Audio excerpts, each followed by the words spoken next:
Muito bom dia para você, que a graça e a paz do nosso Senhor Jesus Cristo esteja com você nessa manhã, com toda a sua família. O meu desejo é que encontre vocês em paz e preparados, animados para, junto comigo, recebermos uma porção da Palavra de Deus na nossa série já conhecida aqui em nossa comunidade, Reflexões do Coração. Então nós estaremos aqui hoje no nosso Salmo de número 17, analisando algumas situações importantes sobre esse Salmo e trazendo para nós ensinamentos preciosos para a aplicação na nossa vida, nos mais diversos momentos. Mas antes de tudo, eu gostaria de convidar você a abaixar a sua cabeça em sinal de reverência, acreditando que estamos, mesmo distantes, na presença de Deus, acreditando que Deus está pronto a falar conosco e para que possamos juntos pedir a misericórdia dEle e também a sua graça nesse momento. Amém? Papai querido, nós queremos te louvar, nós queremos te agradecer pelo teu amor. Queremos te agradecer porque o Senhor tem cuidado de nós e o Senhor tem nos possibilitado termos contato com a tua palavra através da internet, Senhor. Nós pedimos nesse momento que a tua palavra seja pregada. Nós pedimos nesse momento que todas as dificuldades, todos os obstáculos que se interpõem entre a tua palavra e os nossos corações sejam removidos pelo teu Espírito Santo. E que em nome de Jesus, o Senhor venha agir poderosamente em cada um de nós, nos trazendo uma visão correta do Evangelho e nos trazendo também aplicações práticas para a nossa vida, para que possamos a cada dia mais sermos mais parecidos contigo. Em nome de Jesus, nós te pedimos, já te agradecendo. Amém. Bom, como disse, então nós estamos aqui hoje diante do Salmo 17. Eu gostaria de fazer uma leitura corrida e depois voltarmos com bastante atenção para alguns pontos-chave. Na verdade, enumerando, serão 5 pontos que nós poderemos ver de atenção nesse salmo. Mas primeiro eu convido a fazer uma leitura corrida. Eu farei na nova versão internacional.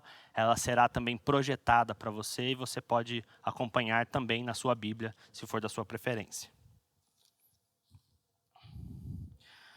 Ouve, Senhor, a minha justa queixa, atenta para o meu clamor. Dá ouvidos à minha oração, que não vem de lábios falsos. Venha de ti a sentença em meu favor. Venham os teus olhos onde está a justiça. Provas o meu coração e de noite me examinas. Tu me sondas e nada encontras. Decidi que a minha boca não pecará como fazem os homens. Pela palavra dos teus lábios, eu evitarei os caminhos do violento. Meus passos seguem firmes nas tuas veredas. Os meus pés não escorregaram. Eu clamo a ti, ó Deus, pois tu me respondes. Inclina para mim os teus ouvidos e ouve a minha oração. Mostra a maravilha do teu amor. Tu, que com a tua mão direita salva os que em ti buscam proteção contra aqueles que os ameaçam. Protege-me como a menina dos teus olhos. Esconde-me à sombra das tuas asas. Dos ímpios que atacam com violência, dos inimigos mortais que me cercam. Eles fecham o coração insensível e com a boca falam com arrogância. Eles me seguem os passos e já me cercam. Seus olhos estão atentos, prontos para derrubar-me. São como um leão ávido pela presa, como um leão forte, agachado na emboscada. Levanta-te, Senhor, confronta-os, derruba-os. Com a tua espada, livra-me dos ímpios. Com a tua mão, Senhor, livra-me dos homens assim, dos homens deste mundo, cuja recompensa está nessa vida. Enche-lhes o ventre de tudo o que lhes reservaste. Sejam os seus filhos saciados, e o que sobrar, fique para os seus pequeninos. Quanto a mim, feita a justiça, verei a tua face. Quando despertar, ficarei satisfeito ao ver a tua semelhança. Meus irmãos, algo muito presente em praticamente todos esses primeiros salmos de Davi é o clamor pela justiça. Nós sabemos que Davi era um homem muito injustiçado. Nós sabemos que ele passou por muitas situações que muitos de nós nunca iremos passar na vida. E se passamos, nós talvez não lidamos tão bem quanto ele lidava. Mas fato é que Davi, a todo momento, clama pela justiça. Essa justiça, no entanto, ela lhe era negada pelos homens. Reparem comigo em como que se deu a história, o início da história de Davi. Davi, após vencer Golias, ele passou a conviver com Saul. E Saul, até certo ponto, se aproveitou dessa convivência, mas o ciúme, a inveja, o fez perseguir Davi. Repare que a primeira injustiça na vida de Davi já estava feita. Davi permanecia inocente perante a inveja e os ciúmes de Saul. Após isso, ele é perseguido. Repare que durante esse tempo, ele é ungido como o próximo rei de Israel. Mas este reino, esse trono, de início, lhe é negado pelos homens. Outra injustiça que Davi teve que lidar, Davi foge. Durante toda a sua primeira etapa dessa vida política de Israel, Davi agora é um fugitivo. Davi agora tem que se esconder em cavernas. Davi agora é acompanhado de pessoas também à margem da sociedade. E quando essa justiça é negada pelos homens, Davi recorre aqui à única justiça que pode satisfazer o seu coração nesse momento. Davi recorre ao tribunal dos justos. Davi recorre ao reto e justo juiz. Então o cenário que nós temos aqui é de um tribunal. Davi se achega a Deus como que perante um juiz, como que alguém que tem uma causa que precisa ser julgada. Durante todo esse salmo, então, nós temos esse cenário. Nós temos essa ideia fixa de um inocente, oprimido, se chegando diante de um juiz. Porém, esse tribunal é bem maior que o tribunal do mundo. Vejam só, os primeiros versículos, deste salmo, como eles já nos remetem a uma primeira ação neste tribunal. Eles dizem assim: ouve, Senhor, a minha justa queixa. Atenta para o meu clamor. Dá ouvidos à minha oração, que não vem de lábios falsos. Venha de ti a sentença em meu favor. Vejam os teus olhos onde está a justiça. O primeiro passo aqui, então, Davi convida, Davi pede ao justo juiz que ouça a sua justa causa. Obviamente, nós podemos ter certeza que Deus não se fazia surdo a toda a história de Davi. Nós podemos garantir, pela sabedoria bíblica, que Deus conhecia todas as coisas e Deus acompanhava Davi em toda a sua luta pela justiça. Porém, aqui ele se coloca perante Deus como alguém que já não tem mais esperanças na justiça humana. Perceba que esse primeiro movimento de pedir que o Senhor ouça a sua súplica como um juiz é um movimento de resgate de algo que o povo tinha perdido. Se nós nos lembrarmos da história de Samuel e também de Saul, nós veremos que Deus sempre foi o rei do seu povo. Mas em determinado momento, o povo se achega para Samuel e pede um rei. O povo pede um rei como das outras nações. Perceba, Samuel se desgosta disso e vai comunicar ao Senhor, e o Senhor dá a ele uma palavra muito forte. Samuel, não é a vocês que eles rejeitam. Eles estão rejeitando a mim como rei. O povo de Israel tinha perdido a real noção de quem era aquele que julgava as suas causas. Davi faz um resgate. Quando o rei de Israel, o rei terreno de Israel, o persegue, a quem mais ele pode buscar justiça? Ele não pode mais buscar justiça na terra, pois o rei escolhido para julgar o está perseguindo.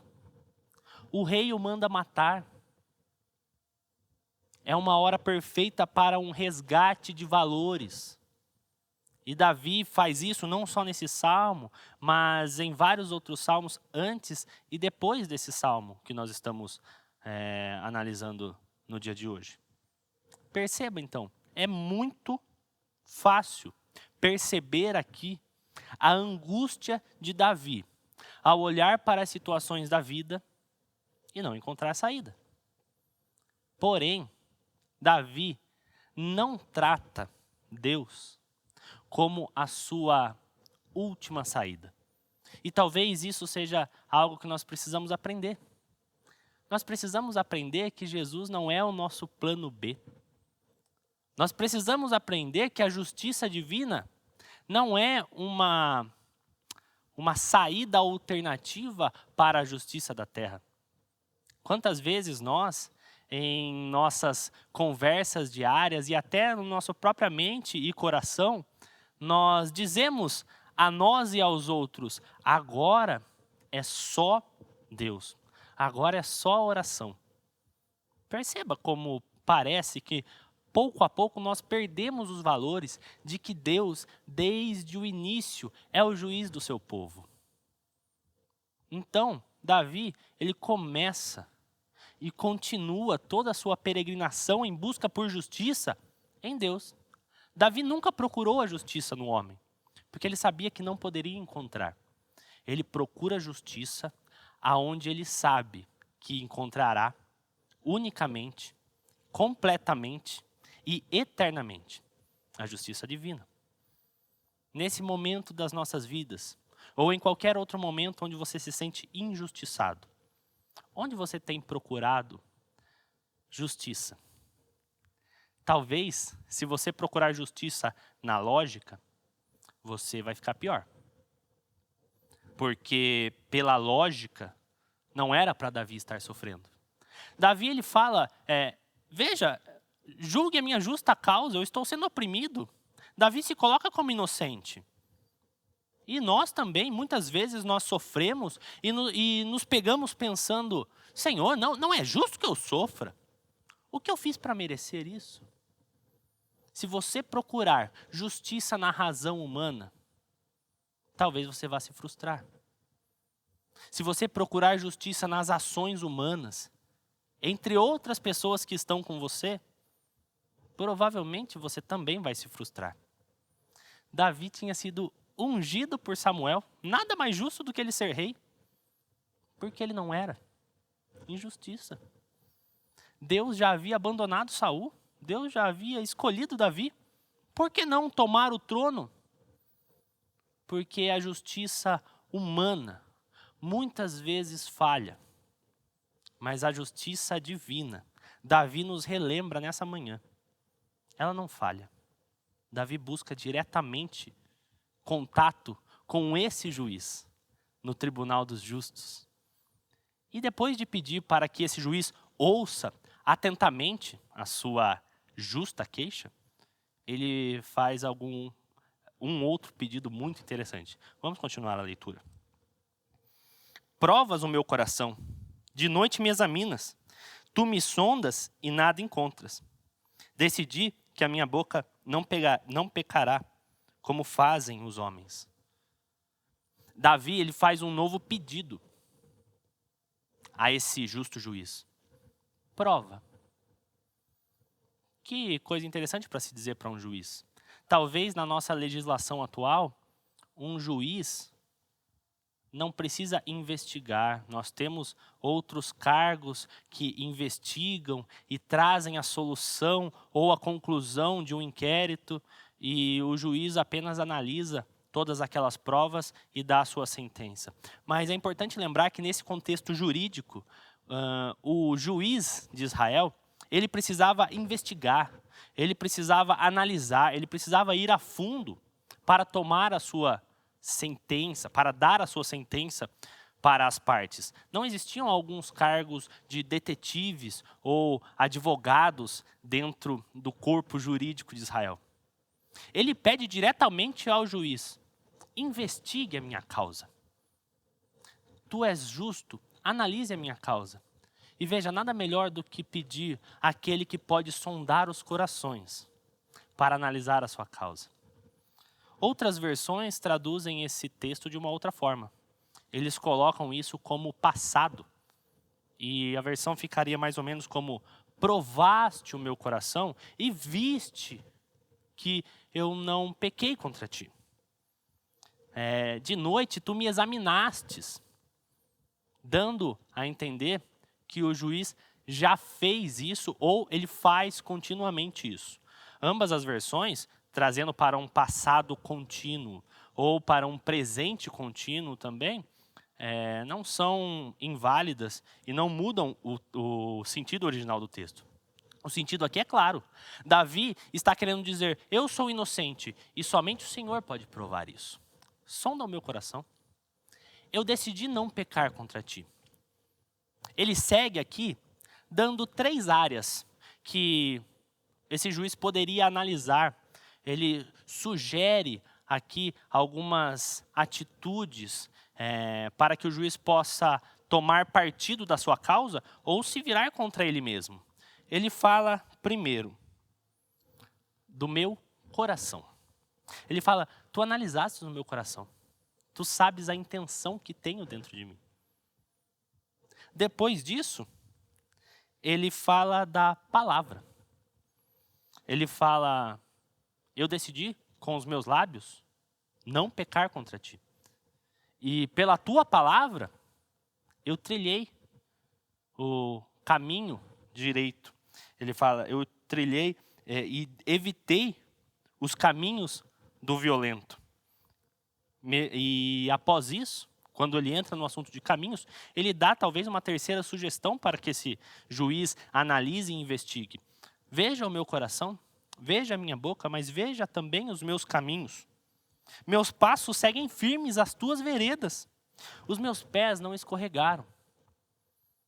Ele aqui é como se o salmista apresentasse uma carta de inocência. Veja o meu coração.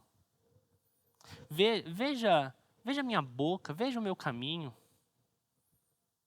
Veja se eu sou culpado ou se eu estou sofrendo por ser inocente. E após ele entregar essa carta de inocência, ele dá também um testemunho a esse próprio juiz. Ele fala: eu clamo a ti, ó Deus, pois tu me respondes. Inclina para mim os teus ouvidos e ouve a minha oração. Mostra-me a maravilha do teu amor. Tu, que com a tua mão direita salva os que em ti buscam proteção contra aquele que os ameaçam. Ele termina esse segundo pedido ao juiz, basicamente com uma conclusão. Se o Senhor julgou e considera que eu sou inocente, ouve a minha oração. Inclina-te para mim. Os homens já não me protegem mais. A lei humana já não me protege mais. A lei humana se voltou contra mim.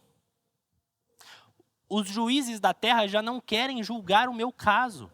Eles não querem sequer me ouvir. Eu clamo a ti, Senhor, porque tu queres me ouvir. E se tu me consideras inocente, me proteja. Nesta carta de inocência, nós vemos aqui, não um homem sem defeitos. Eu tenho muita dificuldade em acreditar que Davi tinha tanta confiança em sua própria perfeição, que ele poderia chegar para o juiz e colocar diante dele toda a sua vida como um livro aberto, pedindo para que ele analise cada centímetro. Eu não acho que seja esse o verdadeiro significado. Porque se esse for o significado, eu tenho péssimas notícias para todos nós. talvez começando por mim, se o significado for que Davi era tão justo e tão inocente, que Deus, como justo juiz, era obrigado a protegê-lo, eu não posso fazer essa oração. Se o Senhor, justo juiz, analisar o meu caso e analisar o meu coração, analisar a minha boca, analisar os meus caminhos, talvez ele encontrará muitos erros. Mas perceba que quando Davi pede para que o juiz analise a sua situação, ele se lembra que foi o próprio Deus que o sustentou. Ele fala: meus passos seguem firmes nas tuas veredas. No versículo anterior, no 4, ele fala: pela palavra dos teus lábios eu evitei. Ele está colocando toda a sua justiça própria, que até então parece própria, na conta do mesmo juiz. Ele está falando, basicamente, porque o Senhor me guardou, eu pude fazer isso. Porque o Senhor me guardou, eu posso chegar diante de ti. Eu não sou justo por mim mesmo, eu sou justo porque tu me justificaste. Davi coloca, acredita a Deus a sua justiça. Isso sim é uma boa notícia para mim e para você. Porque se nós nos achegarmos a Deus com a nossa carta de inocência, olhando para a nossa própria justiça, provavelmente a justiça do justo juiz se virará contra você. Mas aqui, Davi chega com uma carta de justiça apontando para o próprio juiz. Fala: olha, eu tenho trabalhado, eu tenho seguido, eu tenho andado, eu tenho falado, eu tenho pensado, eu tenho sentido, conforme o Senhor tem me ordenado, conforme o Senhor tem me sustentado. E com essa mesma confiança, nós hoje podemos nos chegar diante do juiz. Não com uma justiça própria, que provém das nossas próprias obras, mas uma justiça acreditada a Jesus Cristo, o Filho de Deus. Este mesmo Jesus que morreu pelos nossos pecados, ele sim pode nos guiar através do Espírito Santo pelos caminhos onde esse justo juiz deseja que nós andemos. Então veja, não é aqui trabalhando em dois extremos. Eu não posso chegar com uma justiça própria diante do juiz. Mas eu também não posso chegar com um panorama de que eu tenho uma vida totalmente equiparada com os meus inimigos. Eu tenho uma vida diferente. Para que o juiz do Tribunal dos Justos julgue a minha causa, eu preciso chegar com uma vida diferente. Mas não preparada por mim mesmo. É pela palavra da tua boca. É por causa das tuas veredas. Então, aqui, Davi, ao mesmo tempo, se apresenta como justo, mas ele também se apresenta como justificado. Após esse pedido, para que o juiz primeiro ouvisse a sua causa, e depois analisasse, investigasse a sua própria parte neste caso, ele se vira para os outros. Ele se vira agora e pede para que o juiz se vire para aqueles que o estão acusando. Veja só, a partir do versículo 8, ele diz: protege-me como a menina dos teus olhos. Esconde-me à sombra das tuas asas, dos ímpios que me atacam com violência, dos inimigos mortais que me cercam. Se você se chegar diante de um juiz e pedir para ele: me proteja. Me proteja, e aqui é algo muito bonito. Me proteja como a menina dos teus olhos. Como a parte mais sensível dos seus olhos, que o nosso corpo automaticamente protege, instintivamente protege. Aí na sua casa mesmo, você pode fazer um teste. Tente colocar o dedo no seu próprio olho. O seu corpo instintivamente vai protegê-lo de você mesmo. Mesmo que você não queira. Mesmo que você decida ficar com o olho aberto, o seu corpo instintivamente vai proteger a menina dos olhos. E Davi pede essa proteção íntima, essa proteção para um ser frágil, essa proteção para aquele animalzinho, seja um pintinho que se esconde nas asas da sua mãe. Davi pede essa proteção e eu consigo imaginar o juiz falando, ok, você precisa de proteção contra o quê? O que está te afastando? O que está procurando te afastar? O que está te afetando? Eu, por diversas vezes durante o dia, tenho que socorrer meu filho. Ele chega correndo na casa, gritando, às vezes chorando, e por algum tempo eu preciso acalmá-lo e falar, eu estou aqui, mas eu preciso que você me fale, o que está acontecendo? Você caiu? Você assustou? Me parece aqui algo muito próximo disso. Davi agora se chega diante do juiz e diz, me protege desses homens.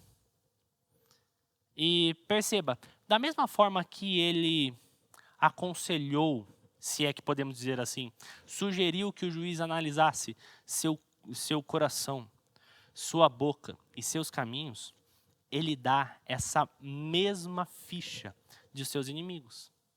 Isso é algo lindo, tanto na questão da poesia hebraica como um todo, você vê como que a poesia hebraica foi cuidadosamente produzida. Mas também no sentido da justiça. É como se ele estivesse falando, eu quero que você agora olhe para aqueles que estão me perseguindo, mas não olhe para eles com um olhar diferente. Eu quero que você olhe para eles da mesma forma que o Senhor olhou para mim. E o que o salmista dá como testemunha do coração, da boca e dos caminhos desses perversos que estavam perseguindo? Acompanhem comigo a partir do verso 10. Eles fecham o coração insensível e com a boca falam com arrogância. Eles me seguem os passos e já me cercam. Seus olhos estão atentos, prontos para derrubar-me. São como um leão ávido pela presa, como um leão forte agachado na emboscada. Senhor, tu sondastes o meu coração. Tu vistes que ali eu estava trilhando os teus caminhos. Já o coração destes homens se tornou insensível. Isso é algo muito forte, um coração que perdeu a sensibilidade. Dentro da nossa visão de que o coração, aqui detalhado e também na nossa poesia contemporânea, o coração é o centro das emoções. Um coração que se torna insensível perdeu a sua função. Davi aqui está falando de homens que se tornaram insensíveis ao seu próximo. Homens que se tornaram insensíveis, inclusive, ao julgamento desse justo juiz. Vocês podem identificar isso muito fácil na vida de Saul, que estava perseguindo Davi. O declínio de Saul, quando Deus o abandonou, é algo muito visível. O declínio de Saul, quando Deus o abandonou, é algo muito triste. Porque ele foi ficando cada vez mais insensível. A boca de Saul foi falando cada vez mais contra aquele que o tinha ungido. Saul agora falava contra tudo e contra todos. Mas poderiam até existir outros inimigos de Davi aqui, falando aqui o que ele chama de, com a boca falam com arrogância, acreditando que eles estão acima de qualquer juízo, inclusive o juízo divino. E como que está o caminho? Como que está o caminho dos meus inimigos? Eles seguem os meus passos, mas eles me cercam. Eles não seguem os meus passos procurando chegar onde eu chego. Eles seguem os meus passos, me cercando, procurando me parar. Eles estão com os olhos atentos, prontos para me derrubar. Eles estão no mesmo caminho que eu, mas procurando me derrubar, procurando fazer com que eu não chegue aonde está preparado para chegar. Perceba a diferença, então? Olha como Davi consegue chegar com confiança diante desse tribunal. É como se Davi falasse, compare a minha situação com a situação dos meus inimigos. E nós? Será que nas diversidades do dia a dia, será que nas injustiças, nós conseguimos chegar para Deus e dizer, Senhor, compare.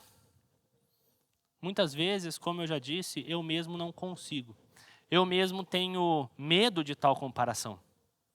Mas quando eu olho para Jesus, quando eu olho para aquele que cumpriu a justiça de Deus em meu lugar, quando eu olho para aquele que levou a cruz que era minha, e quando eu vejo no meu coração, na minha boca e no meu caminho, as marcas desse sacrifício, eu posso chegar para Deus pedindo que Ele julgue a minha causa, diante daqueles que não vivem debaixo dessa graça.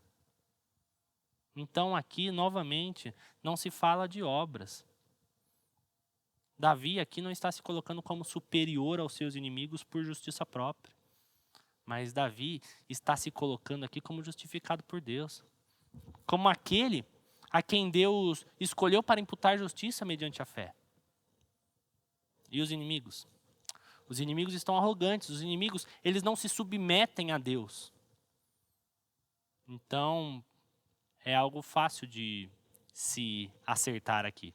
Se nós estamos com problemas, se nós estamos com dificuldades e injustiças em nossa vida, o primeiro passo é se submeter a Deus. E pedir a Deus justiça para com aqueles que não se submetem. Mas ele faz um último pedido. O que está faltando aqui nesse tribunal? Já foi apresentada a causa, já foram apresentadas as duas partes, tanto a parte que está sendo oprimida, quanto a parte que está oprimindo. O que Davi pede agora a esse juiz? Versículo 13. Levanta-te, Senhor, confronta-os, derruba-os. Com a tua espada, livra-me dos ímpios. Com a tua mão, Senhor, livra-me de homens assim, de homens deste mundo, cuja recompensa está nessa vida. Enche-lhes o ventre de tudo o que lhes reservaste. Sejam os seus filhos saciados, e o que sobrar fique para os seus pequeninos. E aqui é algo muito forte. Obviamente, Davi chega a um momento onde ele pede ao justo juiz: dê a sua sentença. E como em todo juízo existem duas partes, ele começa com a sentença que ele espera que seja dada aos ímpios.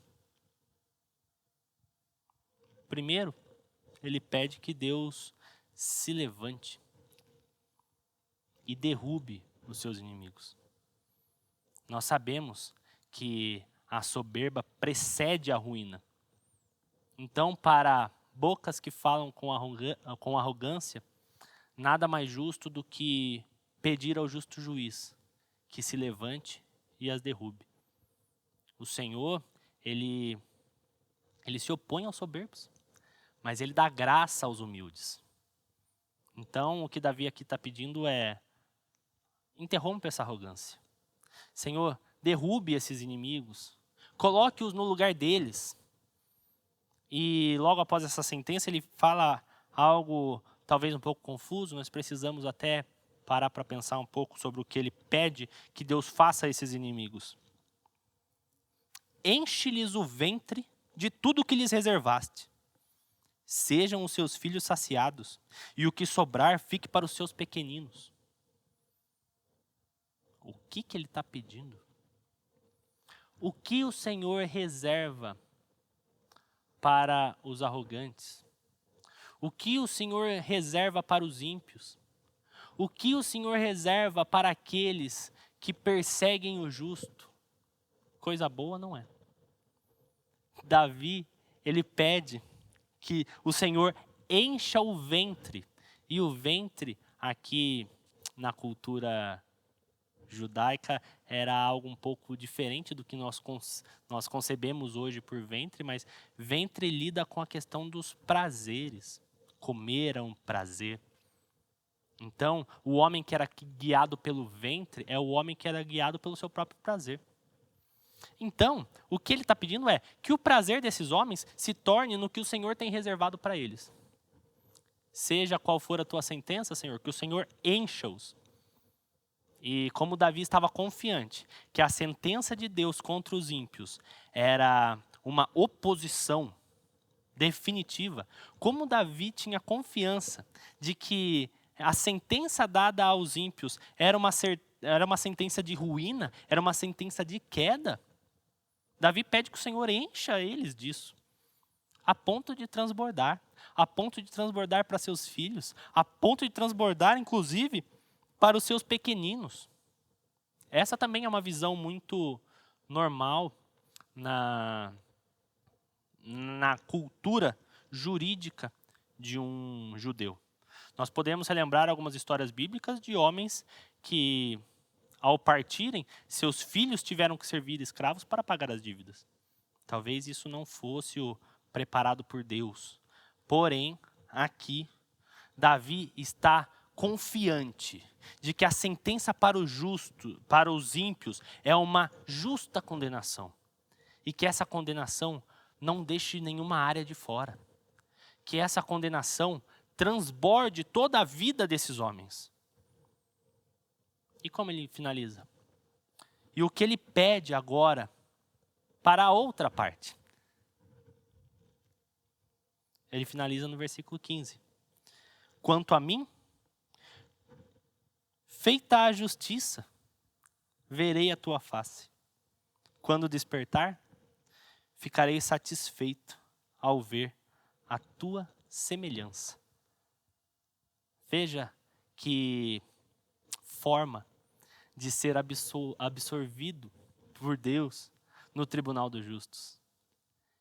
Ele diz a Deus que quando a justiça for feita, ele diz a Deus que quando o veredito for dado, ele estará satisfeito. Ele poderá estar diante de Deus. Ele usa até aqui uma expressão importante, verei a tua face. Talvez algo que estivesse oculto em épocas de impiedade, em épocas de injustiça. Ele até cita, quando eu despertar. Talvez aqui ele estivesse se referindo àquelas noites onde ele estava passando, que ele mesmo disse que o Senhor estava sondando durante a noite.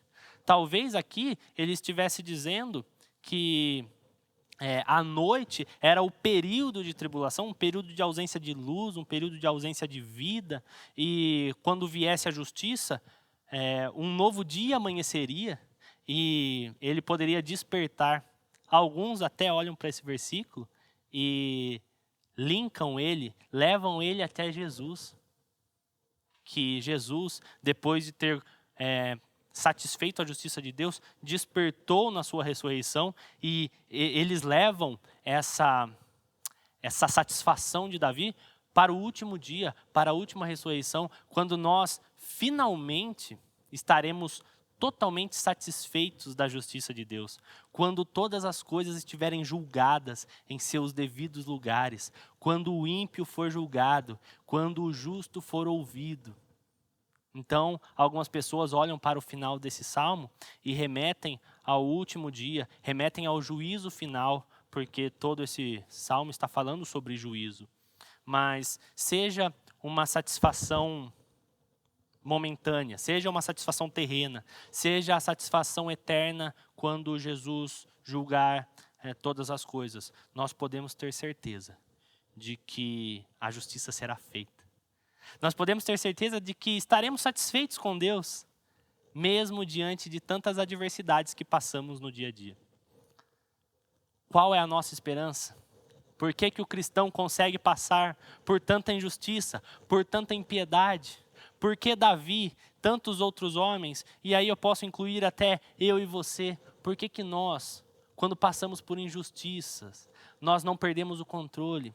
Porque o nosso tribunal, o tribunal no qual nós confiamos e o tribunal no qual nós respondemos, é o tribunal dos justos. É o tribunal do justo juiz. O nosso rei, o nosso salvador, o nosso comandante, o nosso juiz é Deus.